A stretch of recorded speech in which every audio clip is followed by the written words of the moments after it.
Ya Allah, manusia bisa mi'raj. Saya heran dengan orang ini. Dia bodoh tapi tidak mengetahui kebodohannya. Kadang dia mengkritik pemahaman Aba Guru sekumpul. Ilmu-ilmu tasawuf yang tidak masuk di akalnya dia kritik. Padahal dia tidak tahu ilmu itu. Mengenai mi'raj, perjalanan menuju Allah. Semua manusia yang sudah bermakrifat kepada Allah, maka dia mampu melakukan perjalanan menuju Allah Subhanahu wa Ta'ala.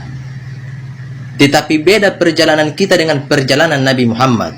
Sebab Nabi Muhammad adalah manusia yang paling mulia, tapi yang pada intinya kita juga mampu melakukan perjalanan menuju Allah Subhanahu wa Ta'ala. As-salatu mi'rajul mu'min.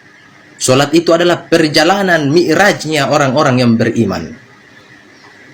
Kalam ini terdapat di dalam kitab Ruhul Ma'ani, ada juga dalam kitab Tafsir Naisabur, dan ada juga di dalam kitab Ruhul Bayan. Orang yang sudah paham hakikat solat tertinggi, orang yang sudah pernah bermakrifat, belajar mengkaji makrifat, maka dia mampu melakukan perjalanan menuju Allah dengan solatnya. Ketika dia mengangkat takbiratul ihram, mengucapkan Allahu Akbar, hunya hilang, hunya fana, hunya tenggelam. Hu itu adalah kendaraan kita menuju Allah Subhanahu wa Ta'ala.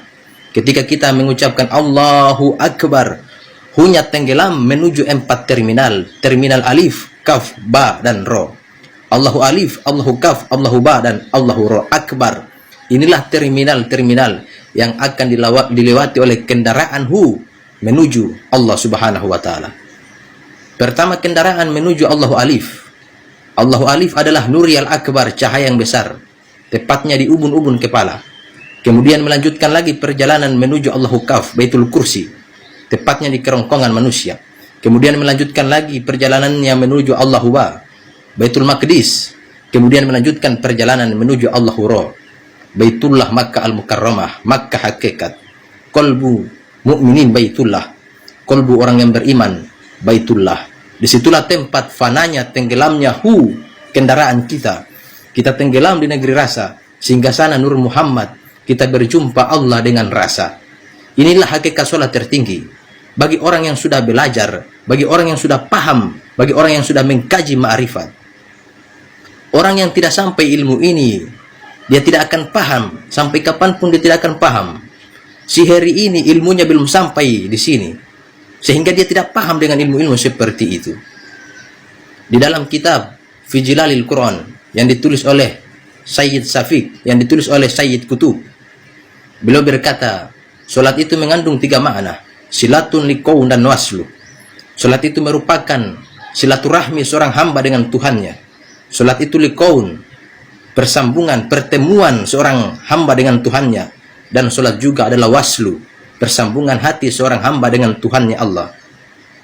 Ini hanya bisa dipahami oleh orang-orang yang paham, oleh orang-orang yang sudah pernah belajar hakikat sholat tertinggi.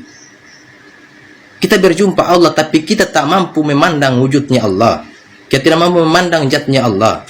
Nabi Muhammad saja ketika selesai Isra Mi'raj ditanya, apakah engkau melihat Tuhanmu? Nabi Muhammad berkata, tidak, karena ada cahaya yang menghalangi penglihatanku. Tapi kita berjumpa Allah dengan rasa.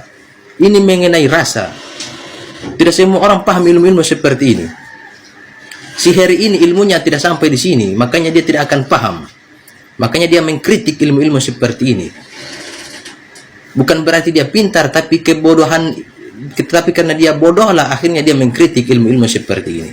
Kadang dia mengkritik Aba Guru sekumpul, padahal ilmunya dengan Aba Guru sekumpul tidak ada apa-apanya.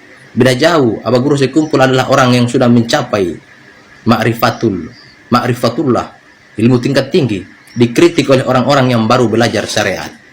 Jadi pesan saya untuk Harry, jika kamu tidak tahu sesuatu, maka lebih baik diam. Jangan kamu mengkritik sesuatu yang tidak kamu tahu ilmunya. Wala takfu ma laysa laka bihi ilm. Jangan membicarakan, jangan melakukan, mengkritik sesuatu yang tidak kamu tahu ilmunya. Perluas ilmumu. Bertanyalah kepada orang paham supaya engkau paham. Fas'alu ahla dzikri in kuntum la ta'lamun. Tanya kepada orang yang tahu supaya kamu tahu. Jangan asal kritik. Sama saja engkau memperlihatkan kebodohanmu kepada umat.